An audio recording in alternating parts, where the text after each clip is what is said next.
مسلمانوں کے روزے اور اہل کتاب کے روزے میں فرق کیا ہے؟ یہود و نصارہ کے روزے اور مسلمان کے روزے میں فرق میرے آقا نے ارشاد فرمایا، مسلم کا روزہ اور اہل کتاب کے روزے کا فرق ہے سحری کرنا۔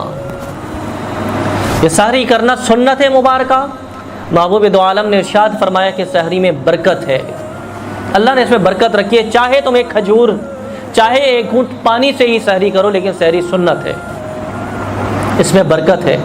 یہود و نصارہ کا روزہ اور مسلمان کا روزہ، ان دونوں کا فرق ہے سحری میں اٹھنا اور سحری کرنا۔ ایسا نہ کریں گے کہ تھکے ہوئے ہیں، رات دیر سے سوئے ہیں تو آنکھ نہیں کھل رہی، ہم نہیں اٹھ سکتے اور سحری نہیں کریں، اور پھر فجر کے لیے وقت اٹھیں اور روزہ شروع کر دیں۔